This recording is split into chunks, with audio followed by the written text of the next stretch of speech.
고린도전서 3장 3절부터 9절까지 함께 읽습니다.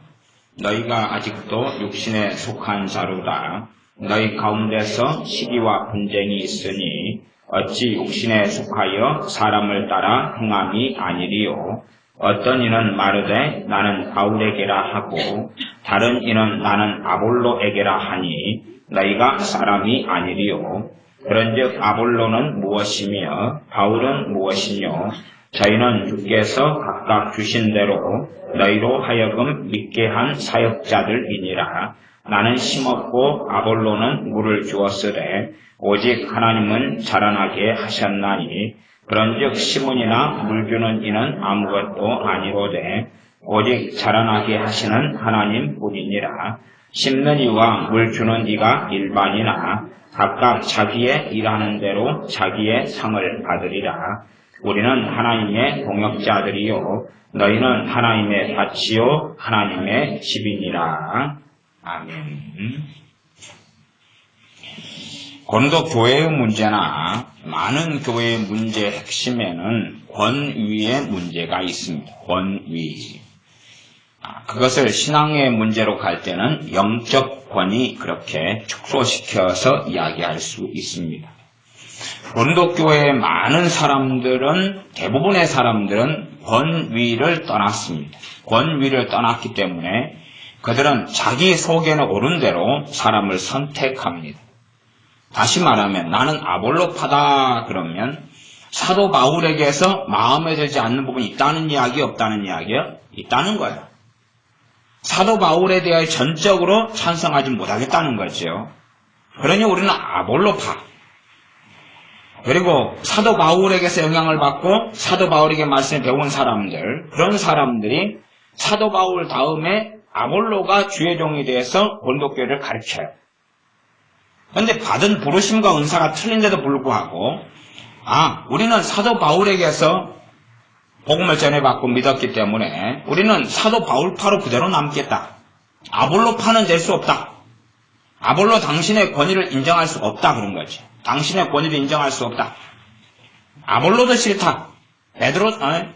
사도 바울도 싫다. 근데 어쩌다가 이제 베드로 사도가 한번 고린도교에 와서 우리 식으로 한 부흥 집회 같은 걸 아마 했던 것 같아. 순회로 한번 왔던 적이 있었겠죠. 혹은 예루살렘에서 사도 베드로 밑에 있다가 말씀 배우다가 고린도교회까지 와서 신자로 살아간 사람이 있었을지도 모르죠. 무슨 상황인지 모르나 베드로 사도의 말씀을 듣고 배운 적이 있는 사람들, 그런 사람들은 바울도 싫다, 아볼로도 싫다. 우리는 개바파다. 우리는 베드로파다 그 말이에요. 베드로 이름이 시몬 베드로, 게바 베드로 그럽니다. 나라의 국적의 언어가 아주 많기 때문에 사람 이름이 많은 거예요.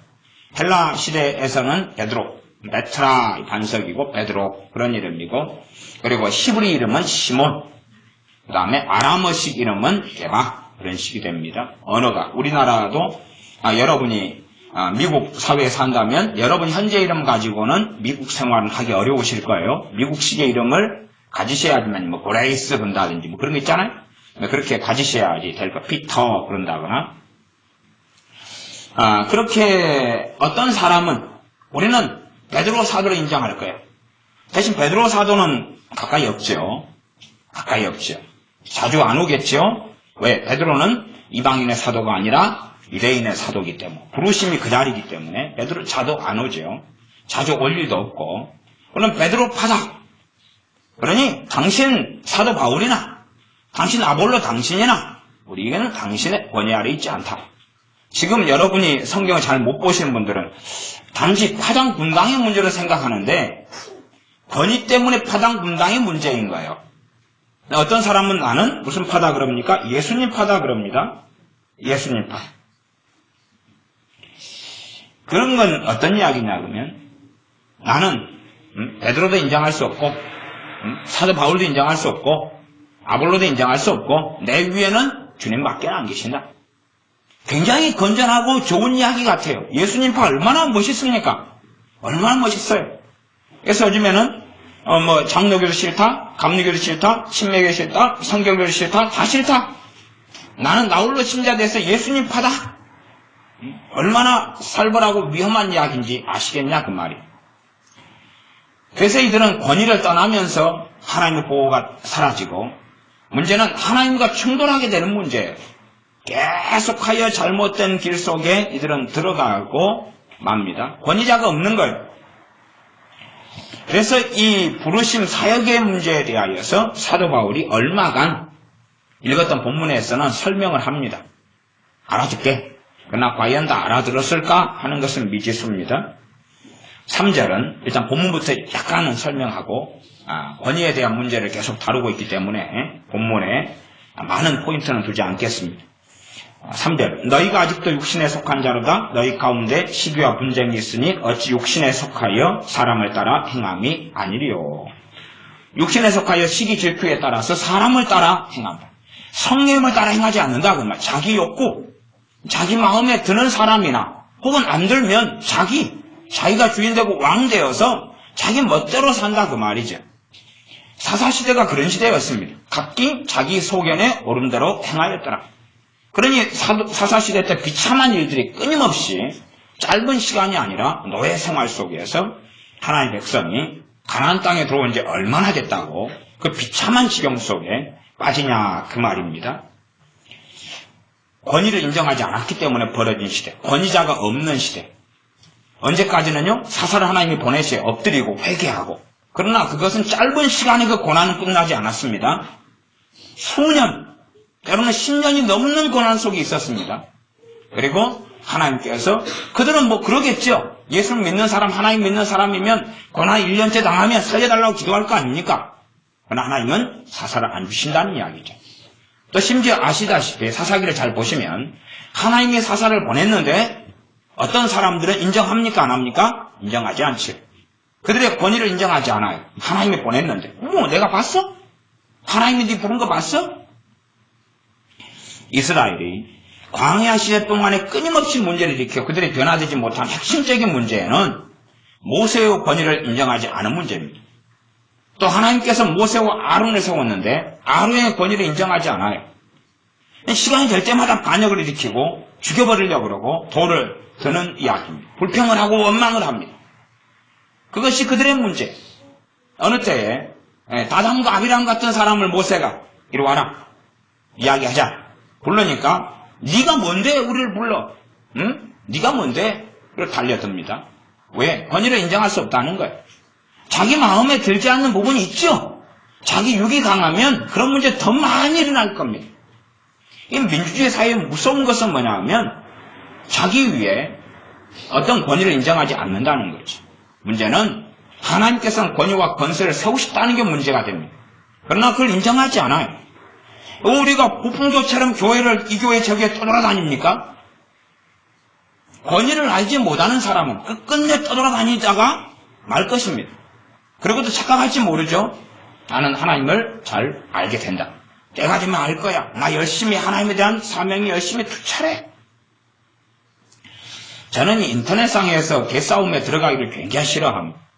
왜냐하면 인터넷상이 자기 신분을 밝히지 않은 채로 닉네임만 가지고 사는 시대는 다 주의 종이에요. 다 주의 종이에요. 그러니까 상대방이 자기하고 대화하는 사람이 주님의 이름으로 있는 주의 종인지를 확인하지 않아요. 니나 나나 나이 불문, 연령 불문, 부르심 불문, 그리고 멋대로 짓거리고 이야기하는 거예요. 그런 것에 저는 굉장한 저 사람들이 지금 미쳤나? 그런 걸 느낄 때도 있어요. 그래서 어떤 사람이 함부로 말할 땐 제가 대놓고 그렇게도 이야기한 적이 있습니다. 일단은 나는 목사다. 목사인데 당신의 정체를 좀 밝혀봐라. 최소한 어느 지역 어느 교회 다니고 직분이 뭔지 정도 밝히고 그 다음에 그런 정도의 익명성 속에서 대화를 좀 해보자.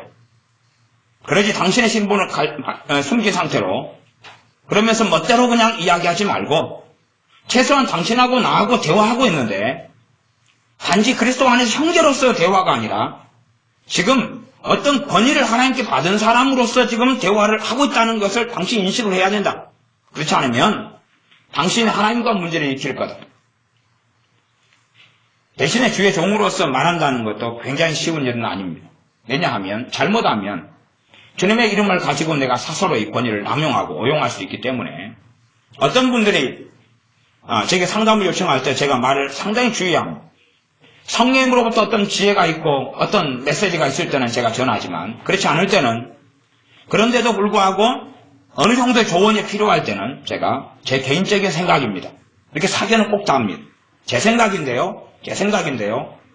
이건 주님을 끌어들이지 말라는 이야기입니다. 참조하시라는 이야기. 제 생각입니다. 그렇지 않을 때는 이야기를 안 합니다. 모르겠는데요. 많은 사람들은 자식에 대한 권위를 자기가 행사해야 되는데 저한테 행사해 주기를 바랍니다. 이런 사람은 머리에 총 맞은 사람. 또 자기가 해야 될 것을 나한테 대신 하라고 책임을 떠넘기면서 자기가 기도하고 엎드려서 응답받아야 되는데 당신이 응답받아 선택해 주시오. 그러면 내가 그 길을 걸어가겠어. 이건 하나님 앞에 자기가 서 있지 못한 사람이죠. 책임을 회피하고 전가하겠다는 이야기. 누구한테요? 주의 종을 빙자해서 하나님께요. 당신이 좀 기도해가지고 응답받아 선택해 주시오. 그러면 내가 그 길을 순종할래요. 대신에 그들의 기대감은 뭐가 있습니까? 그것이 주어지면 무조건 해피엔딩하고 무조건 형통하고 무조건 잘되고 문제가 없고 그걸 기대하는 가운데 무엇이 하나님 뜻이오? 그걸 계시해주고 이야기해주면 그걸 가겠다니까? 그러나 하나님 뜻이 계시된 하나님 말씀은 관심을 가지지 않습니다. 무관심. 구체적인 것만 이야기해 보시오. 내가 지금 장사를 해야 되겠는데 어느 장사를 하는 것이 뜻인지를 이야기해 보시오. 나는 그런 뜻을 원하지 66권을 가지고 말씀대로 사는 뜻은 무관심하여. 그건 나는 신경 쓰지 않겠어. 나는 선한 마음으로 살겠어. 봉사하리 하고 구제하리 하고 돈 좀 있으면 남 도와주겠어. 그 정도로 사는데 내가 지금 뭘 해야 될지 어느 직장을 가야 될지만 집어주시오. 내가 순종하겠어. 굉장히 겉으로 볼 때는 아름답고 좋은 이야기처럼 보입니다. 그러나 얼마나 방자한 이야기고 얼마나 하나님에 대하여 우습고 조롱하는 이야기인지 모릅니다. 그런 요청을 할 때 저는 당연하게 대부분은 모르요. 당신 기도하고 엎드리고 선택할 문제지 내게 지금 공을 패스할 문제가 아니요. 이건 배구도 아니고 핸드볼도 아니고 농구도 아니요. 농구다 그래도 당신과 나는 반대편에 있는데 나한테 패스해주면 당신 편은 어떻게 하겠어?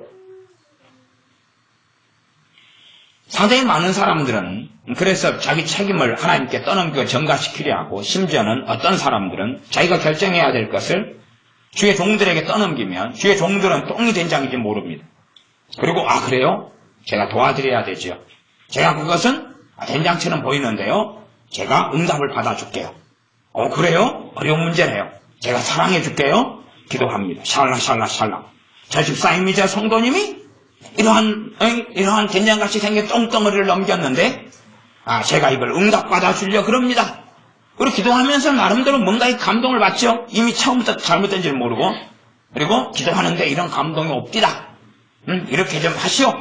서로 간에 엉망진창이 되어버리고 맙니다. 어떠한 문제는 하나님의 권위 밑에 내가 홀로 있어야 될 때들이 많습니다. 하나님 말씀 앞에 내가 홀로 서야 되지. 하나님의 권위를 인정하면서 내 위에 있는 권위자가 바르게 권위를 행사하지 않을 때도 나는 그래서 최고의 권위인 하나님 앞에 엎드리는 수가 대부분의 경우에 정답이에요. 그러나 엎드리기보다는 요즘엔 컨셉 좋잖아요. 상담. 얼마나 좋습니까? 상담. 조언을 구해보겠다. 당신 신령하지 않느냐? 좀 답을 내놔봐라. 정말 주님 앞에 엎드리고 그리고 겸비하게 엎드리고 그건 안 하려고 그러고 편리한 답을 원하지. 내놔봐라. 내놔보면 어디로 가라고 하면 갈게. 그 하나님 뜻이면 갈게.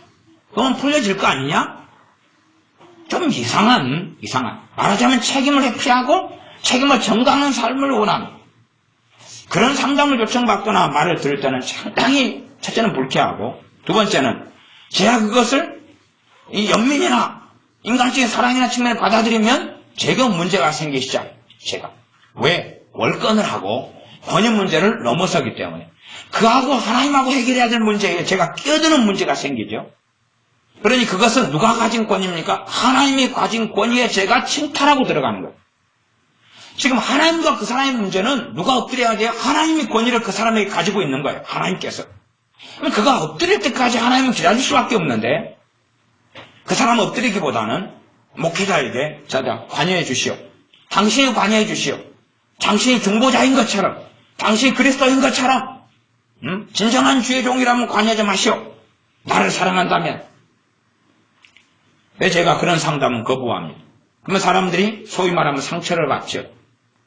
저 주의 종을 사랑한다면서 내 상담도 하나 안 받아주고 고민도 같이 안 해주고 슬퍼하는 자들과 함께 슬퍼하고 우는 자들과 함께 울고 웃는 자들과 함께 웃으라고 했건만 등등 자기만의 또 다른 소설을 써갑니다. 끊임없이 그래서 많은 이 성도님들이 주의 종들을 육적으로 타락시켜버립니다. 교인이 100명 있다면 10명이 그런 요구를 인간적으로 하면 그걸 따라가지 않겠어요? 목회자가? 왜? 똥이 된장이 잘 구분하지 못하는 일이 많기 때문에 그렇죠. 따라가고 그는 점점 하나님을 이제 배역하는 길로 들어가지만 겉으로 볼 때는 아무 이상이 없습니다. 교리적으로 성경을 해석하는 측면에서 설교하는 측면에서 이상이 없어요. 그런데 하나님과 관계가 멀어지는 것을 인지하지 못하고 깨닫지 못하고 알지 못하는 가운데 서로 간에 육적 일이 끊임없이 되고 맙니다. 이 고린도교회는 이 육신에 속하여서 그래 살아가는 교회였습니다. 왜? 권위를 인정하지 않고 벗어나기 시작할 때부터 이미 잘못되어 갔기 때문에 그러하죠. 4절 어떤 이는 말하되 나는 바울에게라 하고 다른 이는 말하되 나는 아볼로에게라 하니 너희가 사람이 아니리요.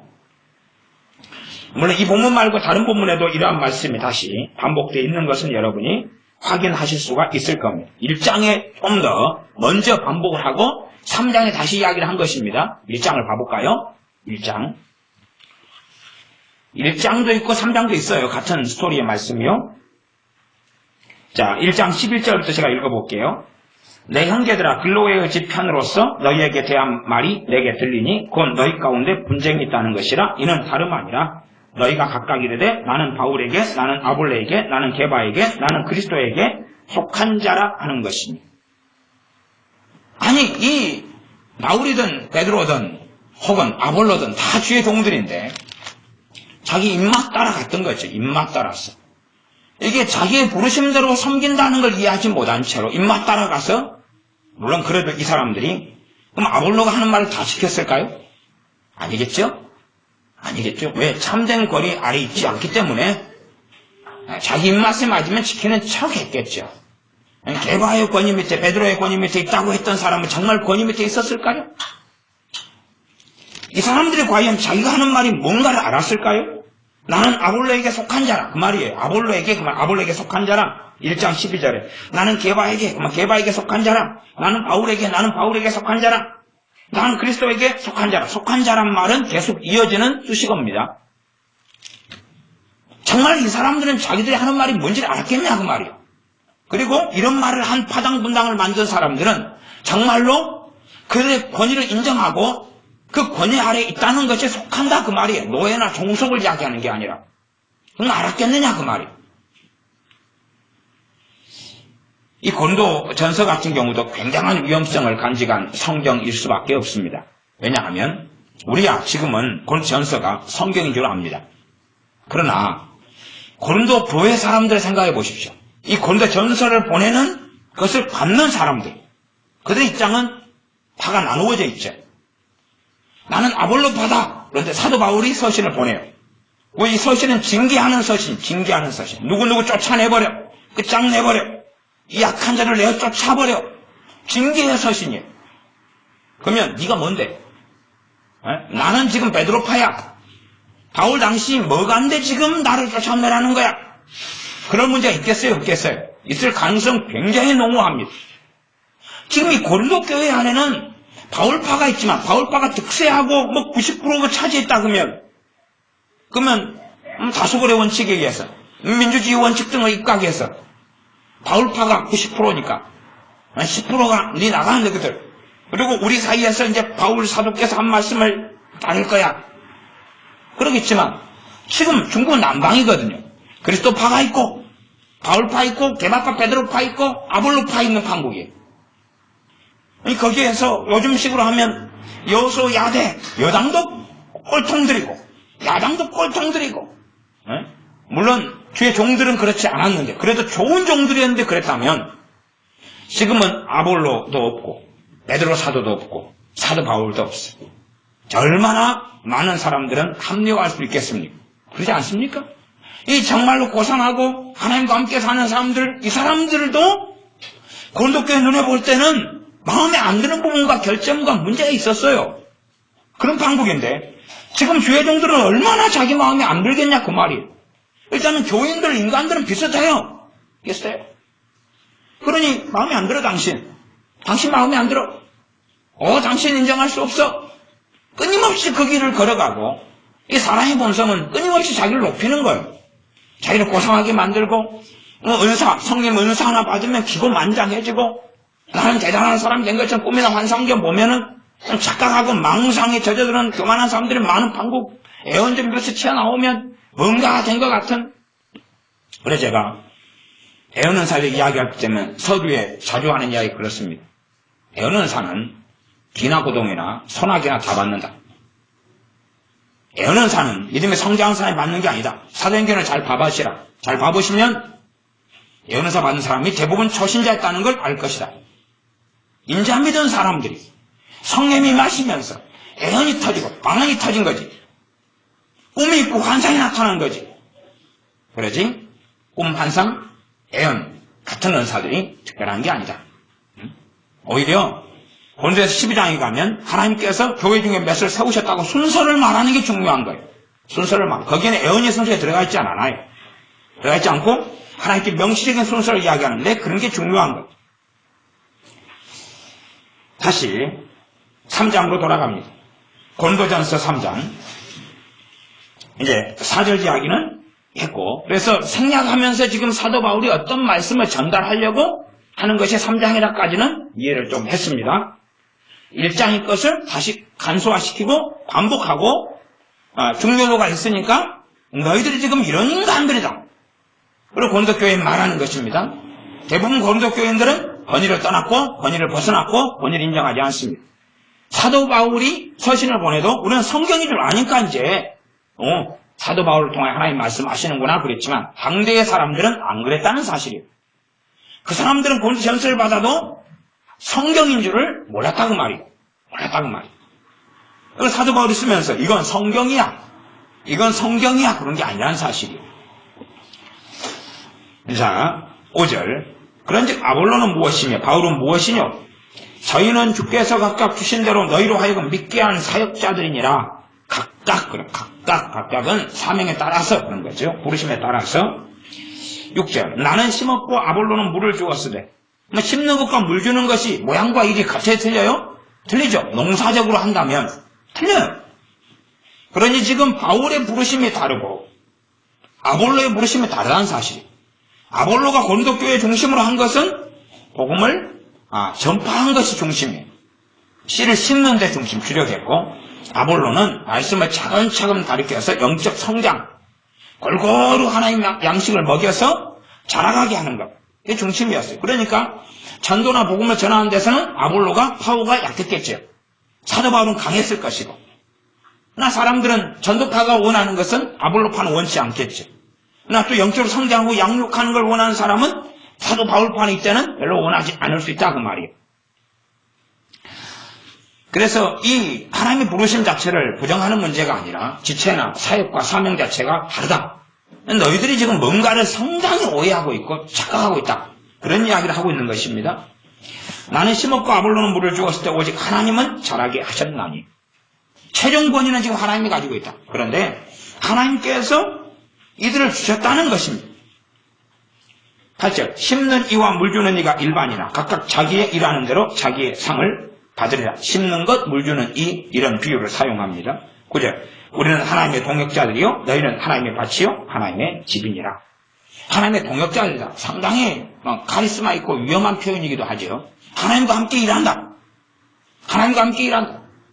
하나님이 최종 권위 밑에 말하자면 회사 사장이면 사장의 권위 밑에 직원들이 있는데 함께 일한다는 표현을 쓸 수 있는 거죠. 그리고 왜 사장 혼자로서 모든 일을 할 수가 없죠.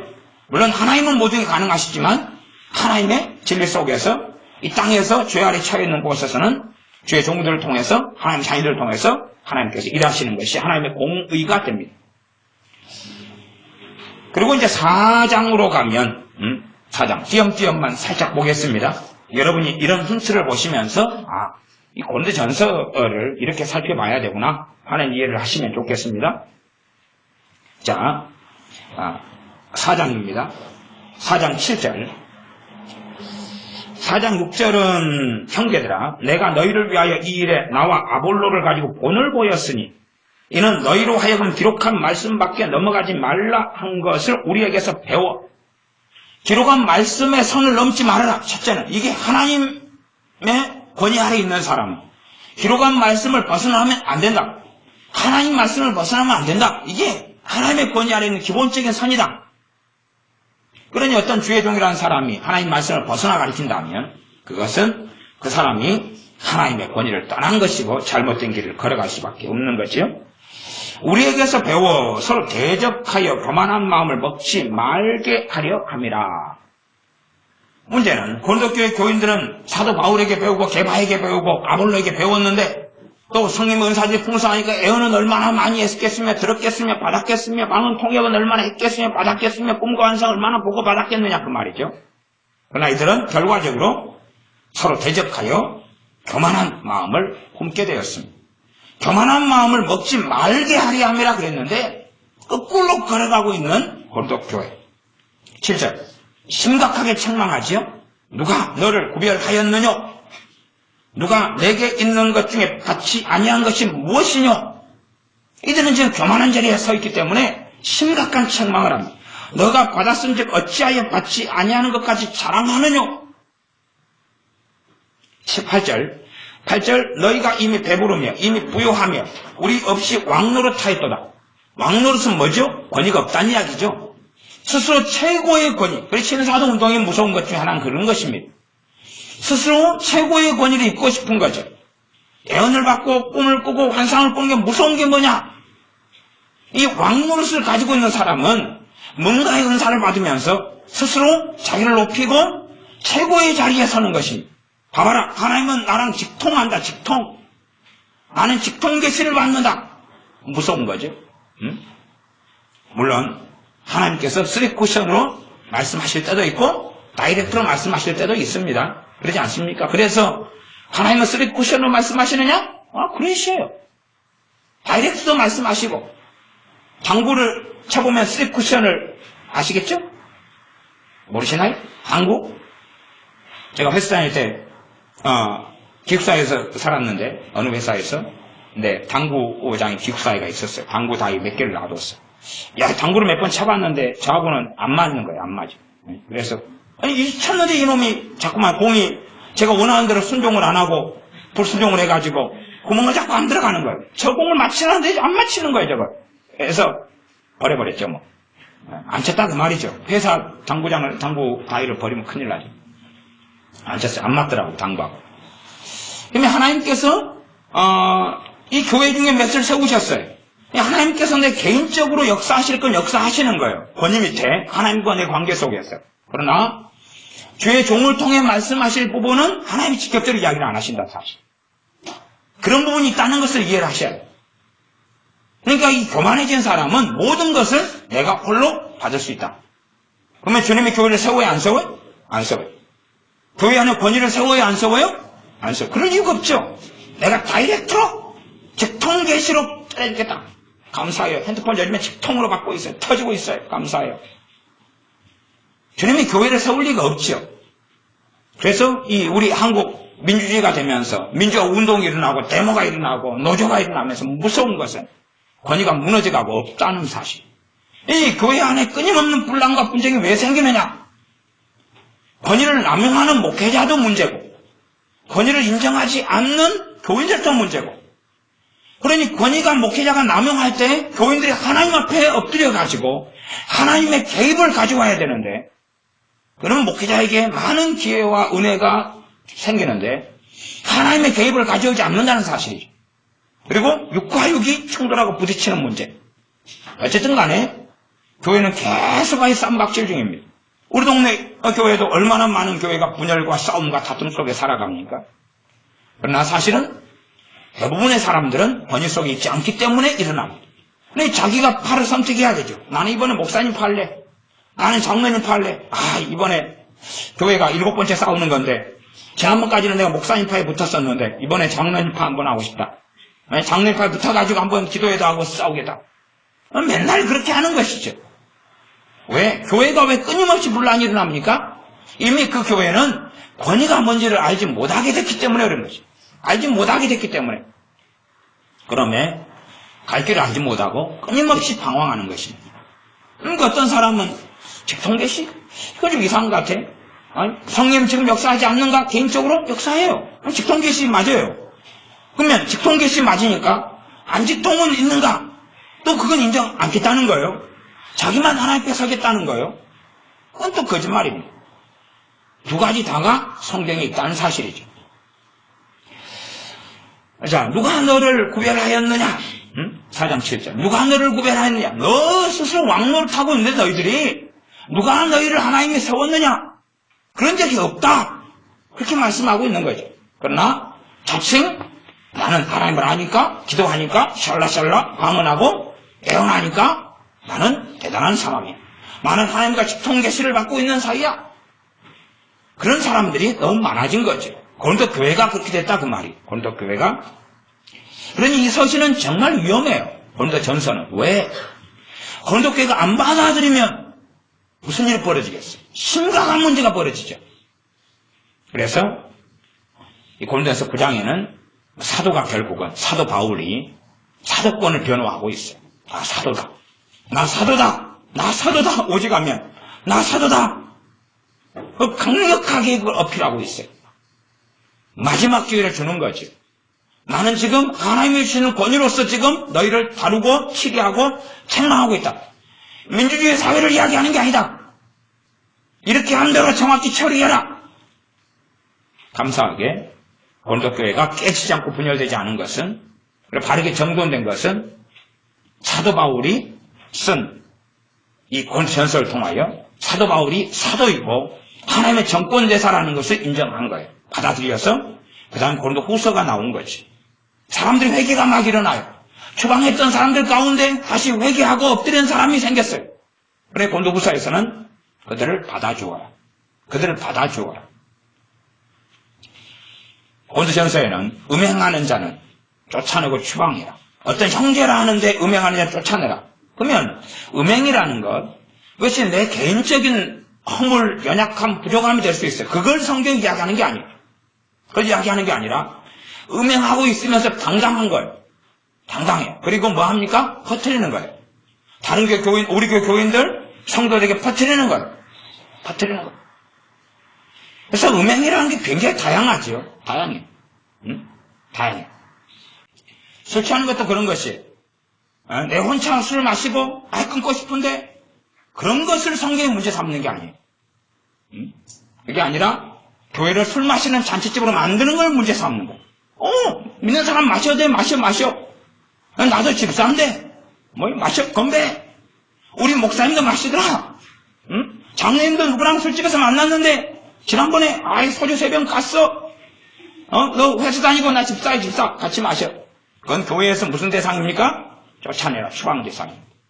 그런 사람들을 예배당 안에 남겨둘 때에 교회는 더러워지고 타락해가는 것입니다. 혼자 그냥 술 끊어야 되는데, 그리고 주일날에 정신 좀 차려야지. 그리고 안 마신 척하고 입에서 냄새 나더라도 죄송합니다 목사님, 죄송합니다 집사님, 냄새 나죠. 그래도 예배 들어왔어요. 그건 괜찮다 그 말이에요. 괜찮아. 그러나 당당하게 자기의 악을 퍼뜨리고 살아가는 거예요. 그런 것은 하나님께서 악을 제거해라. 이렇게 말씀하시는 거예요. 악을 제거해라. 말하자면 자기가 포르노 비디오를 보고 있어요. 자기 혼자 끊어야 되는데 또 갔네, 끊어야 되는데 또 갔네. 그건 추방 대상이 아니에요. 하나님 은혜 가지고 임해서 처리하고 해결돼 가야 되죠. 그런데 잘 봐봐. 중고등부 가가지고 이거 봤는데 엄청 야해. 야, 니 봐. 이거 얼굴 이거 보고 돌려줘 친구한테. 그것을 해나가는 애들은 교회에서 무슨 애들입니까? 추방. 게임을 예배당 안에서 펀치를 가는 거예요. 나 이번에 이 게임 했는데 재밌다. 응? 그러니 자기도 중독 걸려가지고 헬렐레 하면서 이 게임 이거 봐봐, 이거 해봐. 자꾸 퍼뜨리고 이야기하고 함께하고 주방 아셔야 돼 그거. 그러나 자기가 게임 중독에 빠졌는데 해결을 못해요. 하나님 도와주십시오. 안 돼요 이게. 그러면 바른 교회의 영적 권위 속에 목회자 영적 권위 속에 있고 부모의 바른 권위 속에 있으면 하나님은 거기에 개입하셔서 그 게임 중독이 풀어지고 해결되어 나가는데 내 힘으로 안 되는 것을 하나님 개입하셔요. 그렇지 않고 권위 속에 있지 않을 때는 심지어는 자기는 믿는 척하면서 하나님 도와달라고 할 수 있을지 몰라도 해결되지 않는다는 사실이죠. 그래서 많은 중독증 같은 경우는 그런 문제가 벌어져요. 권위하고 권위 아래 바로 있느냐 있지 않느냐. 거기에서 겸손한 자에게 하나님 뭘 주신다고? 은혜가 아니면 하나님의 은혜가 아니면 해결할 수 없는 정말 많은 문제들이 있어요. 그래서 이 고린도교회는 누가 너를 7절에 구별하였느냐? 내게 있는 것 중에 받지 아니한 것이 무엇이냐? 그 다음에 8절은 너희가 이미 배부르며 이미 부유하며 우리 없이 왕노릇하였도다. 이게 스스로 나는 대단히 배가 부른 사람이고 우리는 이미 부유한 게 무슨 부유겠습니까? 물질적인 보다는 영적으로 나는 최고 부유한 단계에 서 있다 그런 거지. 자기 눈앞에 바울파는 누가 눈앞에 깔아 놓이겠습니까? 자기를 목회하고 있는 아볼로가 아무것도 아니게 보일 거 아니에요. 눈알을 깔아버리는 거예요. 나는 바울 파면 베드로 사도 아무것도 아닌 거죠. 나는 아볼로 파면 사도 바울 아무것도 아니고 베드로 아무것도 아니에요. 나는 그리스도 파면 이제 아무것도 아니 다 바울도 아무도 아니고 사도 베드로도 아니고 아볼로도 아무것도 아니에요. 그의 스스로 이미 부유하다 그 말이에요.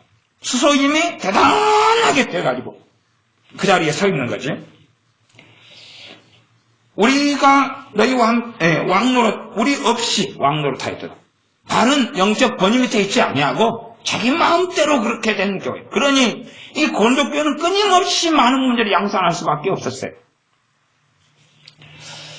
그러면서 이제 말씀을 쭉 하고 있으니 여러분이 그래서 18절 같은 경우에 어떤 이들은 내가 너희에게 나아가지 아니할 것 같이 스스로 교만하여졌으나 아이고 사도 바울 얼굴 다시 볼 일 없어. 그리고 마음대로 입으로 막 어떻게 하고 비난하고 정죄하고 판단하고 막 뒷담화를 하고 그랬다는 이야기죠. 나 사도 바울이 경고하는 것이 19절은 그러나 주께서 허락하시면 내가 너희에게 속히 나아가겠다. 가서 직접 만나서 얼굴 보고 이야기하자. 그래서 인터넷에서도 어떤 사람이 그러면 제가 그럴 때가 있어요.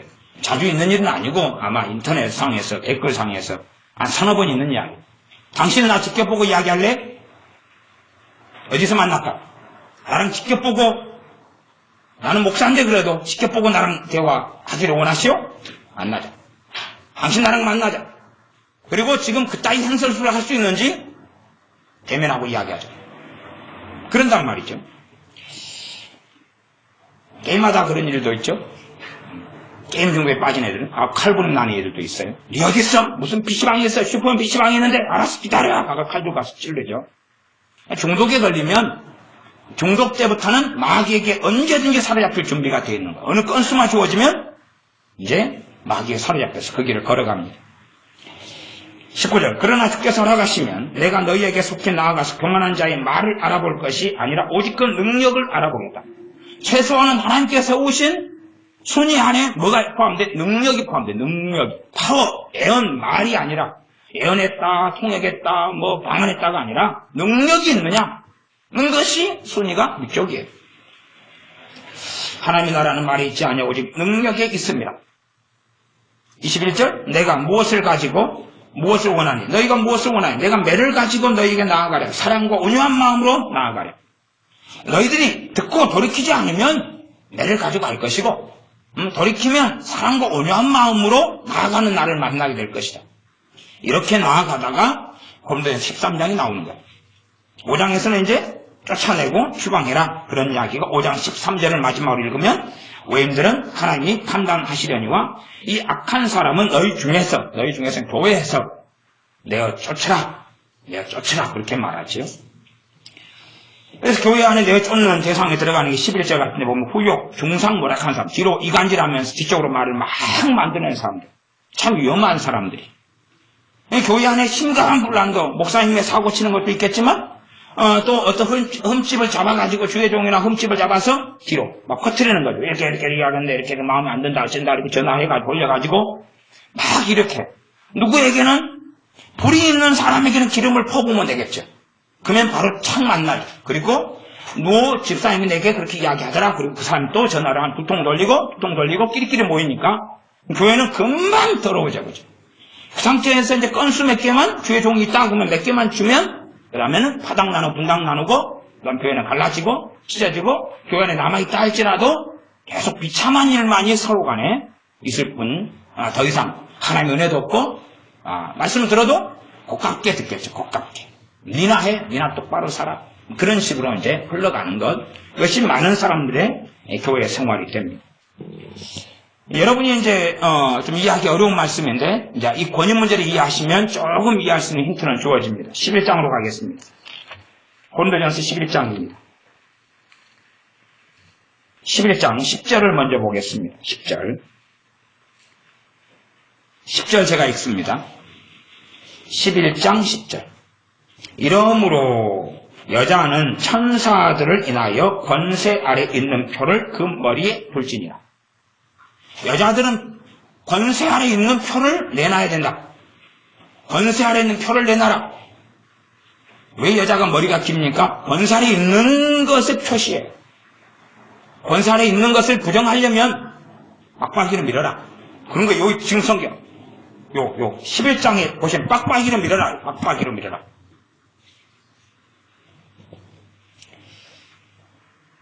여러분이 보시면 6절 만일 여자가 머리에 쓰지 않거든 쓰지 않는 이유는 뭐예요? 권세를 부정하는 거예요. 권위를 부정하는 거예요. 권위를 부정하는 거예요. 머리에 쓰지 않거든 그 권위를 부정하는 사람이 깎을 것이요. 빡빡이를 밀어라. 빡빡이를 밀어라. 빡빡 뒤에서 여자 비구니들이 나온 거예요. 권위를 부정하겠다는 거예요. 그러니 빡빡이를 밀고 미혹소리 빠져들고 사는 거죠. 만일 깎거나 미는 것이 여자에게 부끄러움이 되거든 쓸지니라. 쓰란 말은 그냥 너울을 쓰라, 머리를 길러라 그런 이야기가 아닌 거예요. 지금 권위, 권세 이야기를 하고 있는 거예요. 그렇지 잘못 이해하는 사람들은 단지 육적인 문제 말하자면 로마 카톨릭이 성경을 명백하게 머리가 긴 머리는 쓰는 것을 대신한다고 했어요. 그러면 지금 정상이면 천주교는 성당에 들어갈 때 머리를 쓰고 들어가요. 그러나 긴 머리는 쓰면 돼요? 안 돼요? 안 되는 거예요. 긴 머리는 이미 긴 머리가 썼기 때문에 긴 머리가 쓴 거니까 쓰면 안 되는 거예요. 그러나 긴 머리는 짧은 머리는 전부 다 쓰게 만들어요. 이미 성경을 제대로 이해하지 못한 채 성경을 율법적으로 보고 있다는 것을 알 수 있는 거죠. 그리고 쓰는 걸로 해결하려고 그러는데 본질은 권위 문제. 그래서 여자들이 머리에 쓰는 것은 천사들 때문에 그렇다. 천사들까지 나가면 굉장히 어려운 문제지만 어쨌든 권세 아래에 있는 표 누가 확인해야 되니까? 천사들 확인해야 되니까. 권세 아래에 있는 표 머리가 긴 여자의 본성이 머리가 긴 것은 남자는 짧은 것은 하나님이 준 본성이다. 그것은 여자는 권위 아래에 있어야 되기 때문에 그렇다. 권위 아래에 있어야 되기 때문에 그렇다는 말씀이에요. 그 머리에 두어라. 그러면서 이제 남자들이 극단으로 올라갈까봐 11절로 예방책을 하고 있긴 합니다. 그러나 주 안에는 남자 없이 여자만 있지 않고 여자 없이 남자만 있지 아니하고 여자가 남자에게서 난 것 같이 남자도 여자로 말미암아 났으나 모든 것이 하나님에게서 났느니라. 그러면서 이제 예방책을 하고 있어요. 왜? 서로 간의 극단으로 얼마든지 갈 수 있기 때문에 적절한 제재를 하고 있어요. 물론 이 정도 말씀을 가지고는 다 이해하지 못해요. 11장 4절로 가면 11장 4절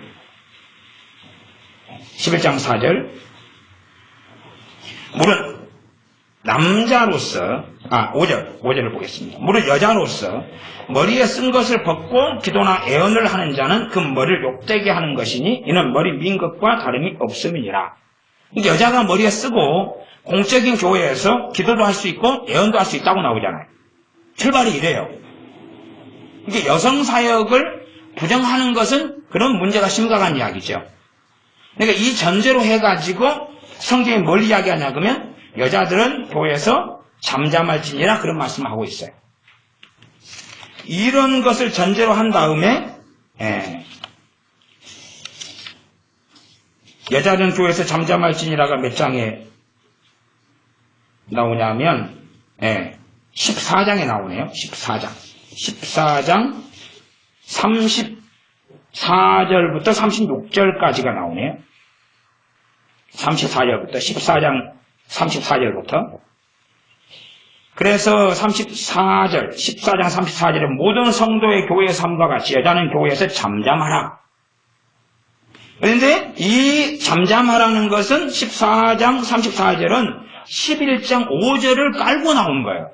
12장 5절은 여자로서 머리에 쓴 다음에 기도도 할 수 있고 애언도 하는 상황을 지금 이야기하잖아요. 그러니 성경을 잘못 이해하면 여자는 교회에서 찍소리 하지 말아야 된다 이런 이야기를 하는데 그게 아니라 즉 권위 문제 가운데 이야기하고 있는 거예요. 여자가 특별한 하나님이 주시는 권위가 없어요. 그런데 마음대로 자기가 지금 왕노릇하려고 마음대로 애언하고 마음대로 나서고 마음대로 행하는 문제. 남자는 일반적으로 권위가 있어요. 일단은 가장의 권위가 있고 남자로서의 권위가 있어요. 그러나 여자는 그 권위가 없어요. 특별하게 공적인 권위를 있기 전까지는 권위가 없어요. 그러니 여자와 남자가 교만한 수치가 똑같다 그러면 객관적으로 그러면 여자들은 남자보다 2배, 3배가 교만해지는 거예요. 왜? 남자는 권위가 있는 상태고 여자는 없는 상태니까 똑같이 교만하다 그러면 여자는 없는데 더 월권하는 부분 때문에 몇 배로 더 교만하는 하나님의 판결을 받게 되는 거예요. 그래서 권위가 없는 경우는 여자들은 누구에게 배우라 그러냐면 집에서 남자에게 배우라. 여자는 교회에서 잠잠해라. 이건 공적인 이야기를 하고 있어요. 우리가 아시다시피 하나님께서 권위를 준 여자들을 많이 알고 있어요. 그래서 모세의 누나 미리암 같은 경우도 있고 또한 여선지 드보라 같은 경우도 있어요. 이렇게 하나님이 권위를 주셔요. 한국교회는 여자 목사님들이 굉장한 문제를 일으킵니다. 여자분들 가운데서 권위, 미혹 속에 들어가서 자기가 권위를 입고 싶은 여자들이 많아요. 권위를 입고 싶은 여자들. 높아지고자 하고 권위를 가지고 싶고 남자를 지배하고 조종하고. 여자가 하나님의 주의종으로 그를 부른다면 그리고 그가 정상적인 결혼생활 속에 있거나 결혼생활을 했거나 그렇다면 하나님이 부르는 여자는 알 수가 있어요. 첫째, 권위에 복종하는 게 뭔지 충분히 배우고 알았다. 그 정도 돼야지만이 기본적인 신앙의 수준을 가지고 있고 말씀의 깨우침을 가지고 있어. 권위 아래 있다는 게 뭔지, 권위에 복종하는 게 뭔지, 권위의 문제가 뭔지, 자기가 남편하고 함께 사니까 남편의 권위에 순종하는 게 뭔지를 깊이 있게 알고 그 속에서 5년, 10년 이상을 살아왔어요. 그거 알아요, 그것이. 그러면 이제 권위의 문제가 항상 하나님과의 문제가 벌어지는 것을 안다 그 말이에요. 그 정도 되는 사람 성숙한 사람이라 그래요. 그런 사람을 하나님이 부른다 그 말이에요. 불러도 그런다 해도 문제가 생겨요. 그러니까 충분히 가정 안에서 권위가 뭔지를 알고 남편의 권위에 순종하고 살아오는 사람, 혹은 홀로 됐다면, 또 아니면 노처녀 했다면 아버지의 권위가 뭔지를 지금 어머니의 권위가 아니에요. 지금 성경을 잘 보셔야 돼요.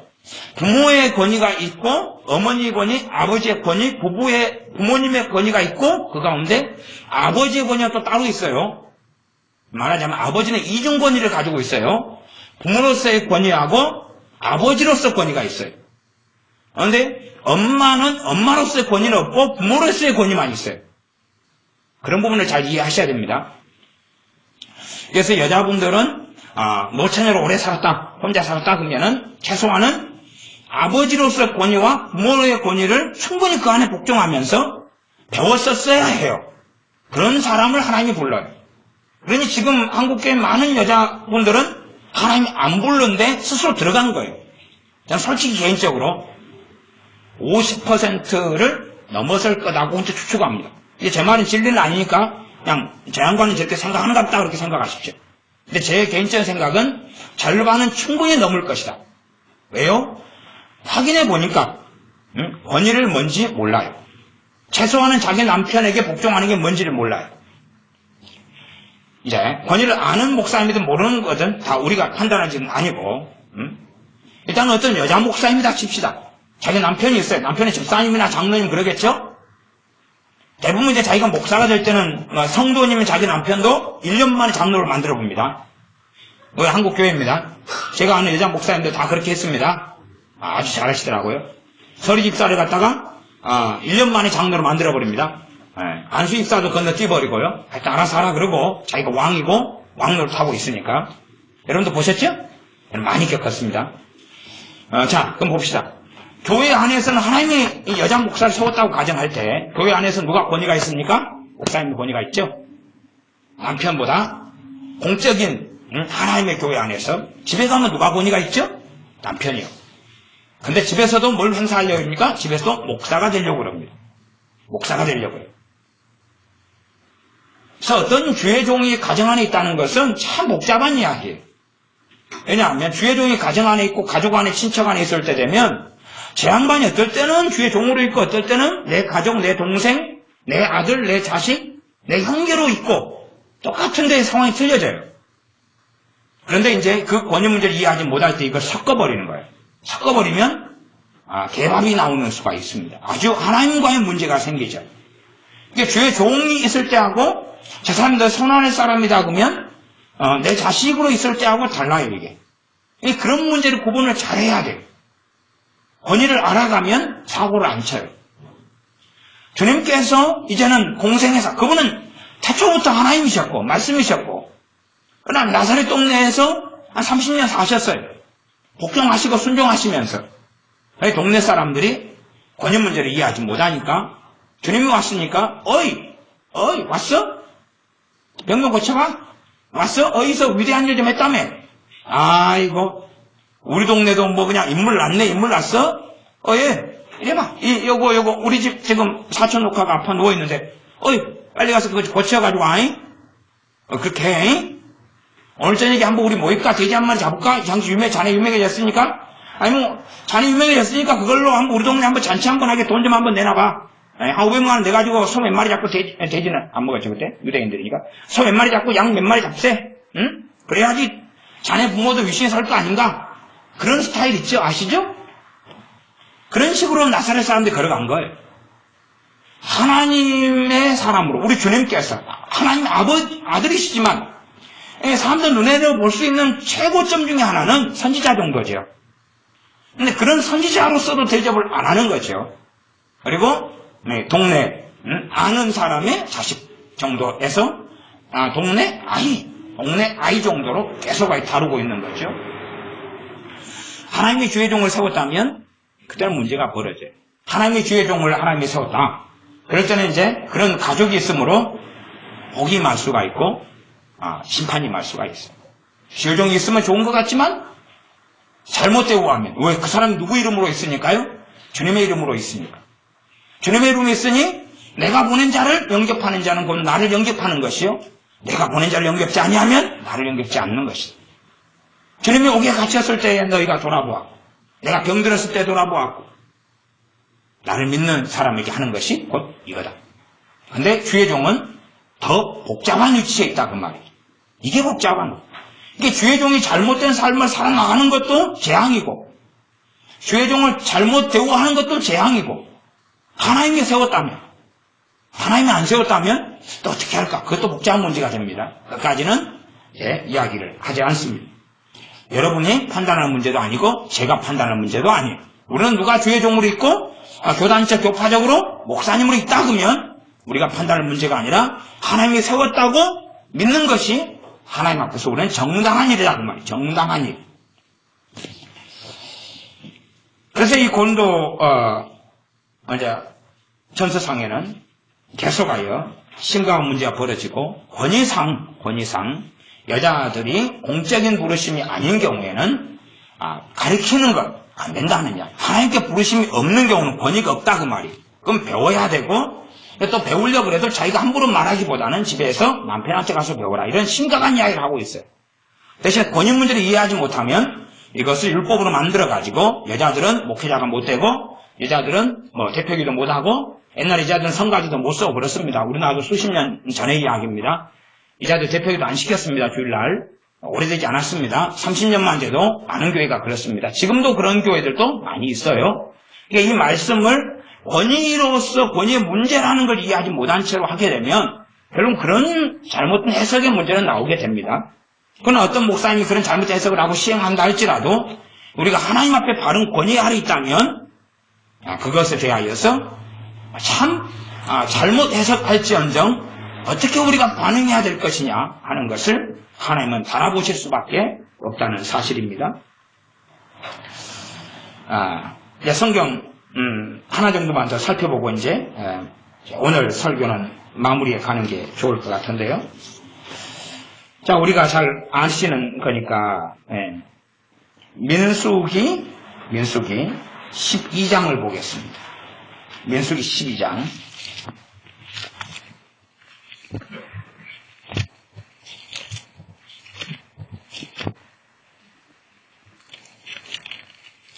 민수기 12장 1절, 2절, 3절. 민수기 12장 1절, 2절, 3절. 제가 오전에 민수기의 전체 말씀을 권위의 구조 속에서 여러분이 살펴보시라. 그런 이야기를 제가 드렸습니다. 그 다음에 사울왕과 다윗의 관계. 그 다음에 다윗과 압살롬의 관계. 여러분이 그 얍실한 책 중에서 세왕 이야기가 있어요. 세왕 이야기라는 책이 있어요. 그건 세 왕에 대한 이야기인데 사실은 뭐 세 번째는 압살롬이니까 그게 왕인지 아닌지 애매한 자리입니다. 하나님이 세운 게 아니기 때문에 스스로 왕이 된 그런 사람이기 때문에 그래서 사울왕, 다윗, 압살롬 이렇게 다루는데 실제로 그 세 왕 이야기는 얍실한 책을 가지고는 잘 이해를 못해요. 여러분이 권위의 문제를 이해하는 가운데 그 얍실한 세 왕 이야기라는 책을 한번 살펴보세요. 권위의 문제를 조금이라도 이해해가면서 그러니 압살롬이 잘못돼 버린 것은 아버지 다윗 왕의 뭘 인정하지 않은 거예요? 권위를 인정하지 않았어요. 물론 아버지 다윗 왕은 결점이 있었어요. 문제가 있었어요. 바세바를 간음하고 우리아를 살인한 죄가 있었어요. 나아가서 이 요압이라는 다윗의 군대 장관도 문제가 생겼어요. 왜? 그런 다윗의 범죄 현장에 자기는 목격자고 증인이고 시행인이었거든요. 그러니 이제 다윗의 권위를 인정하기는 어려워요, 쉬워요? 어렵지요. 이미 잘못된 길을 걸어갈 준비가 돼버리고 말아요.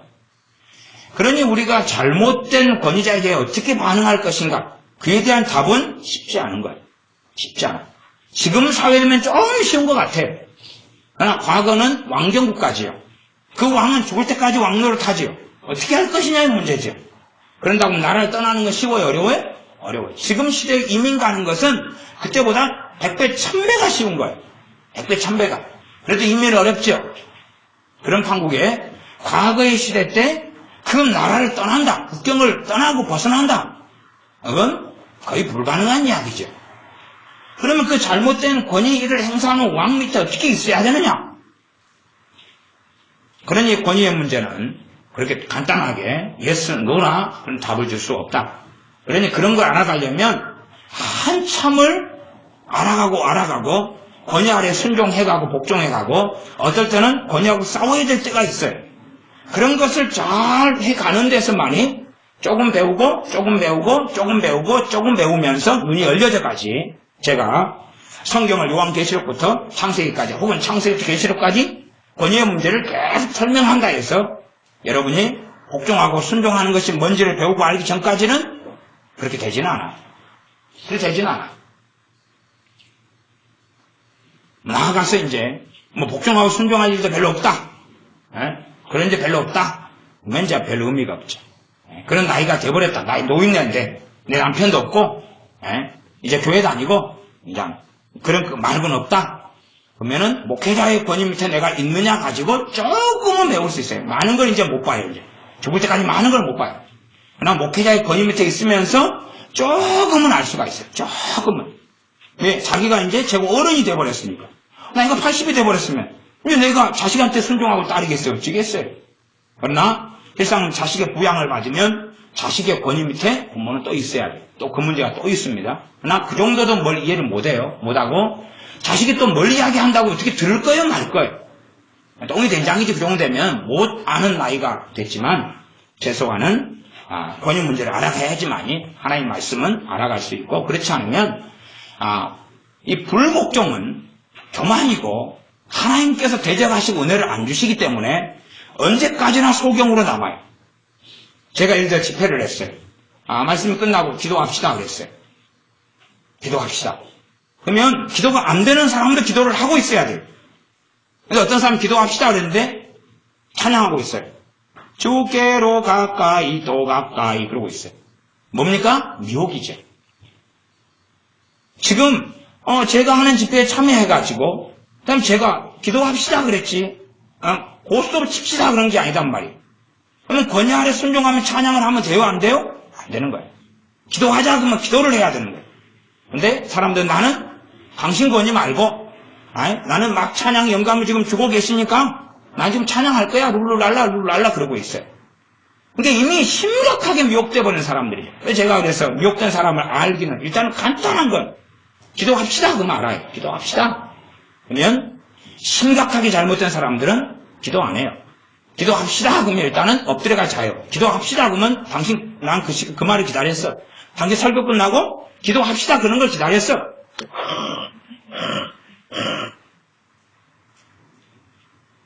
기도가 영적으로 눌리고 마귀역사 속에 살면서 안 되는 사람이 있어요. 근데 기도합시다 그래서 내가 권위 아래 있고 그러겠습니다 하고 엎드리면 기도 안 되는데 은혜를 주셔서 기도하게 되시면 문이 열려요. 그게 권위 아래 있는 건 복이다 그 말이. 복이에요. 나 기도합시다. 당신 그 말 기다렸어. 엎드려 자요. 이게 이제 엊그저께 금요일로 해서 우리 지성이는 좀 달라진 것 같아요. 근데 전에 지성이 지용이는 내가 설교 끝나고 기도하자 그러면 쟤들 기도 안 했거든. 아세요 혹시? 당신께서는 기도하느라 바빠가지고 자기들 상황 못 보고 계셨어요?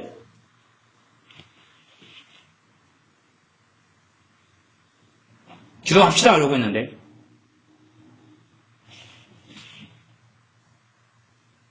아니면 문제는 갈수록 심해져 가는 거야. 오늘은 낫겠지. 감사해. 내가 치킨 사주는 거 다 먹고 갔어. 나는 그래서 지성이 엊그제부터 마음에 들었어. 그래야지 하나님의 은혜가 있어. 오늘도 나는 밥상에서 같이 밥 먹었어. 그렇게 해라 그랬어. 내가 안 되는 것을 하나님이 되게 해주셔야 되는 거예요. 그건 내가 권위 아래 있을 때 가능해지는 이야기예요. 권위 아래 있다는 것은 하나님이 주신 우리의 보호막이 방패막이에요. 방패막이에요. 보호막이. 얼마나 큰 복인지 몰라. 권위를 깨닫는 사람은 내가 부모의 권위 아래 있으면서 하나님의 복을 받아요. 내가 해놓지 않았는데. 아니, 내가 부모를 공경한다 그래서 지금 제가 품 안에 있는 걸 이야기하는 거예요. 품 안에 자식이. 부모한테 다 받고 살지. 뭐 돈을 벌어줘요? 부모를 공경해요. 순종하고. 근데 그게 뭐 대단한 일이라고 하나님의 땅에서 잘 되고 복을 주고 장수하게 만들어주냐고. 장수는 건강하게 해준다는 이야기예요. 그러니 불순종하는 자식은 무슨 문제가 생기는 거 알 수 있어요? 건강 문제. 건강 문제가 생기는 거 알 수 있어요. 불순종하는 자식은 부모에게 존댓말도 안 써요. 일단은 맞짱을 뜨니까. 이게 맞짱을 뜨는 자식은 부모한테 존댓말 안 해요. 그리고 걔는 몸이 계속 어딘가가 아파요. 어딘가 허리가 아프든지 똥딱배가 아프든지. 왜 하나님은 건강의 복을 안 주시거든. 건강을 얻는 비결은 간단한 거예요 사실은. 내 자녀가 뭐 하면요? 부모의 권위 아래 있으면 건강이 와요. 장수하리라가. 그러면 아프고 오래 살 줄 알아요? 아프고 오래 사니 굵고 짧게 살지. 장수는 건강하고 오래 사는 거죠. 건강하고 오래 사는데 비극만 보고 오래 사는 거겠어요? 좋은 일을 보고 오래 사는 거겠어요? 좋은 일을 보고. 자녀가 부모에게 부모의 권위 아래 있는 것이 부모를 공경하고 순종하는 걸 이야기하는 거예요. 그러니까 제가 기도하자. 그러면 기도하자 그러면 알아요. 이제 제 권위 안에 있는지 밖에 있는지. 이제 신용하는 사람도 있어요. 신용하는 거. 권위는 밖에는 있는데 기도하는 척은 하는 거죠. 그런 사람도 있어요. 그까지 하면 제가 알 수가 없죠. 어떨 때는 보여주실 때는 있지만은 안 보이실 때는 더 많아요. 저는 몰라요. 그까지는. 어쨌든 기도가 안 되는 사람들도 권위 안에 정상적으로 있으면 하나님 은혜 주셔서 기도의 문을 열어주셔요. 그런다고 권위 안에 있다는 것이 제가 여러분에게 뭘 하시고 간섭하는 걸 이야기하는 것도 아니에요. 제가 대부분 여러분의 간섭도 안 하고 말도 안 해요. 말도 안 해요. 이래라 저래라 이야기도 안 해요. 그러나 하나님은 보시겠죠. 하나님은 저 주의 종의 권위 아래 있느냐 없느냐를 보시겠죠. 하나님 주신 권위를 인정하느냐 안 하느냐. 인정 안 해도 괜찮아요. 인정 안 하면 대신에 다른 교회의 권위를 자기가 인정할 민주주의 사회니까 그럼 민주주의라 해도 하나님 말씀의 가치가 민주주의라고 생각해서는 안 돼요. 그러면 권위를 인정하지 않으면 인정할 주의종을 선택해가지고 물론 교만이 하늘까지 닿아서 나보다 더 잘난 주의종이 없다. 인정한다면 아무의 권위 밑에도 있을 필요가 없겠죠. 자기가 이제 교회를 세우면 돼. 그러나 저도 교단에 속해 있고 노예에 속해 있어. 저도 저 위에 권위들이 또 있단 말이에요. 물론 이제 장로교 특성상 크게 간섭을 서로 안 해요. 단지 그냥 모임이 있으면 참여하거나 헌금을 보내거나 또 총회 아래 속해 있으니까 1년 되면은 노예비도 보내고 그다음 총회비도 보내고 그래요. 그리고 저 같은 경우야 사서로이는 교단 총회에서 일본 어떤 목사님 개인적으로 알고 그러니까 그때 되면 제가 따로 제 돈에서 선교비를 또 송금해 드리거나 인사치게 하거나 이렇게 잘 지내시는 안부 묻거나 이런 것들이 있어요. 왜냐하면 권위를 인정하기 때문에. 그러나 사실은 뭐 교단적으로도 뭐 개싸움도 많이 하시고 닭싸움도 하시고 그래요. 최근에도 그냥 닭싸움, 개싸움, 막 메뚜기 싸움 이런 거 많이 하셨어요. 나 그것은 제 소관이 아니기 때문에 제 권위 아래에 있는 문제가 아니기 때문에 제가 제 위에 있는 권위자들이 그 개싸움, 닭싸움 하시는 것을 제가 관여할 문제가 없다고 말이에요. 그냥 제가 존경할 사를 저는 존경하고 대우하고 판단하지 않고 그리고 하나님 말씀에 어그러지 않는 부분에서 서로 총회비도 보내고 교회적으로 할 것을 하고 그렇게 하고 저는 머물러 있는 거예요. 그러나 이제 일반적인 일 한국 사회의 목회자 입장으로서는 큰 권위의 간섭은 받고 살지 않는다 그 말이죠. 그러나 오히려 권위 아래 있는 것이 굉장한 보호장치가 되고 하나님의 큰 은혜를 받는 통로가 된다는 사실입니다. 12장을 찾았으니까 이까지만 보고 말씀을 마무리하겠습니다. 12장 1절 모세가 구스 여자를 취하였더니 그 구스 여자를 취하였으므로 미리암과 아론이 모세를 비방하니라. 구스 여자, 이디오피아 여자입니다. 그 사정이 어찌됐다. 여기까지는 굳이 다 하실 필요 없고 어쨌든 지금 최소한 이 본문이 이야기하는 것은 미리암과 아론이 지금 모세의 권위에 대하여 일단은 겉으로는 따르는 척하고 있었으나 따르지 않고 있었다는 것을 이야기한 거예요. 대신 뭘 기다린 거예요? 건수 잡기를 기다린 거예요. 건수. 지금은 아직 물어뜯을 계기가 없는데 너 약점만 걸리면 물어뜯겠다. 근데 약점이 걸려버린 거예요. 니 잘 걸렸다. 잘 걸렸다. 봐봐. 니 이러니까 인정할 수 없다. 우리 약점을 물고 들어간 거죠. 2절 그들이 이르되 여호와께서 모세와만 말씀하셨느냐 우리와도 말씀하지 아니하셨느냐 하며 여호와께서 이 말을 들으셨더라. 근데 자기들끼리 계속 이제 문제를 둘이 이야기하면서 문제를 키워나가죠. 키워나가요. 모세만 주의 종이냐? 우리도 그렇다. 하나님하고 우리도 대화하고 살고 있다. 나는 대제사이고 나는 선지자야. 그렇죠? 그래서 하나님께서 하시는 말씀이 12장 8절입니다. 8절 그와는 내가 대면하여 명백히 말하고 은밀히 말로 아니하며 물론 지금 이렇게 하나님 관계가 있는 사람은 없습니다. 이게 다 이걸 자기한테 도용시키면 안 되고요. 또 그는 또 여호와의 형상을 보겠거늘 그 다음에 말씀이 이제 제가 읽으려는 말씀입니다.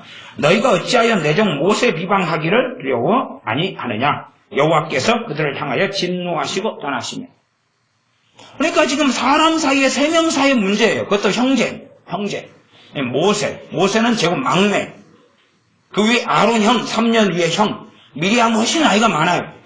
모두 한 10년 미리 연상이 될 거예요. 그런데 이 형제들 이야기 그래서 하나님께서는 내 종 모세 비방하기를 두려워 아니하느냐 그들을 향하여 진노하셨다고 말이에요. 이 권위의 문제를 이해하지 못할 때 이게 하나님과의 문제라고 생각을 못했단 말이에요. 미리암이나 아론이야. 그리고 아론이 대제사장이었기 때문에 진노는 하셨는데 당장은 안 하시고 스톱을 하셨어요. 근데 문제는 그래 생기는 거예요. 왜냐하면 아론의 바른 권위 밑에 누가 안 있게 돼요? 자식들이. 그러니 결국은 첫째 둘째 아들이 다른 부를 드리게 되는 문제의 문을 열어요. 다 이게 연관성이 있어요. 그리고 하나님께서 불을 보내가지고 태워 죽여버리는 거예요. 아론의 첫째 둘째 자식. 권위 문제가 계속 이어져 갑니다. 사실은. 아론이 바른 권위 밑에 있었으면 그리고 자녀가 그 권위 밑에 있었다면 하나님이 막으셔요. 하나님이 제재하셔요. 그러나 그렇지 않은 경우는 문제가 계속 생겨납니다. 그러면 여러분이 성경을 보시고 또 말씀을 보시고 제가 이제 2시간 정도로 아마 이 권위 문제는 뭐 20시간 내도 부족하지만 크게 더 다룰 생각도 없고 이 정도로 해서 마감해야 될 것 같아요. 근데 성경은 제가 좀 찾아놔서 다루어야 될 것은 이렇게 제가 이런 거 안 쓰는 사람이잖아요. 구절 안 쓰는 사람인데 2장은 제가 써가지고 이렇게 가지고 있었는데 대부분 제가 다루지 않고 이렇게 이제 넘어갑니다. 여러분이 권위 문제는 얼마나 심각한 문제인지 아셔야 된다. 눈에 보이는 문제는 아니에요. 눈에 안 보여요. 누구만 보시고 판단하십니까? 하나님. 하나님만 판단하시고 하나님만 보시죠. 정확히 하나님만 보시니까 문제가 생기죠. 권위에 대항하는 것은 하나님께 대항하는 것이. 여러분이 잘 경험해 보셔야 돼요. 제가 어느 교회 신앙생활 하는데 목사님이 손 선생은 성가들 좀 사주라. 그래서 제가 목사님, 저는 성가들은 저하고 안 맞습니다. 저는 이 주일학교 교사나 중고등부 교사나 뭐 청년회를 저한테 맡기셔도 제가 그런 거하고 맞습니다. 이야기했어요. 목사님 막 성길 났어요. 나 그것 때문에 제 경험상 하나님하고 문제를 안 생기는 것 같아요. 그냥 그것은 잘못된 권위의 남용이고 오용이었기 때문에 제가 거부했던 거예요. 거부했던 거예요. 그러나 이제 문제가 생기는 거부까지는 맞는데 내 마음에 이거 저 육적인 목사 같으니라고 뭔가 영적인 세계도 모르고 자기 마음대로 자기가 막 지배권 행사하려고 하는 그러면 이제 바로 그때부터 하나님하고 문제가 생겨요. 여러분이 그런 것을 경험하시면서 뭔가를 알아가셔야 되는데 성령 역사를 살지 않으면 그걸 알지 못해요. 사고를 쳐놓고도. 그리고 나는 봐봐라. 내 위에는 하나님밖에 안 계시니까 주님밖에 안 계시니까 나 주님하고 이렇게 엎드리고 할 거야. 근데 그런 사람들은 정상적인 교회 생활을 일단 안 합니다. 한국교회는 타락했어. 핑계는 대면 되는 거예요. 한국교회는 말씀을 잘 몰라. 주의종 가운데 깨어있는 주의종이 어디 얼마나 있단 말인가? 저들도 말씀을 몰라. 내가 더 잘 알지. 근데 내가 저기에 있어가지고 뭐 하겠어? 헌금을 마음대로 사용해. 뭐 교회가 어째 저째 그리고 끊임없이 권위 아래 있지 않을 핑계를 대갈 것입니다. 그럼 변명 가운데서 모세 미리암처럼 건수 하나 잡아놓으면 그때는 이제 자기에게 면죄의 불을 발부할 수 있어요. 봐봐라. 저런 삶을 사는데 어떻게 하나님께서 하면 종으로 세우고 끊느냐? 그렇게 할 수 있는 거죠. 그러나 하나님께서는 다 확인하신다는 사실의 문제고, 그래서 로마서 13장으로 마감한다면 권위를 거스르는 자는 하나님의 명을 거스르면이 하나님의 심판을 자취하리라. 하나님의 심판을 가져오게 될 것이다. 스스로 초래하게 될 것이다. 이렇게 말씀합니다. 기도하겠습니다. 아버지 하나님 말씀을 읽고 묵상하고 깨닫는 중에 우리가 권위의 문제, 권세의 문제, 그리고 순종하고 복종하고 굴복하는 문제가 어떤 것인가 가정에서, 직장에서, 교회에서, 인생과 삶 속에서 알도록 도와주시옵소서. 그리하여 자녀를 키우는 부모면 자녀를 잘 복종케 할 때에 부모가 하나님을 섬겼던 그 하나님의 주신 권위 속에 자녀가 있음으로 인하여 받는 천대까지 흘러가는 복을 받는 자녀들, 또한 바른 권위 밑에 있어서 하나님의 보호와 돌봄을 받는 자녀들, 또한 우리 믿는 하나님의 자녀들 되게 도와주시옵소서. 우리 주 예수님의 이름으로 기도하옵나이다. 아멘. 함께 기도하겠습니다.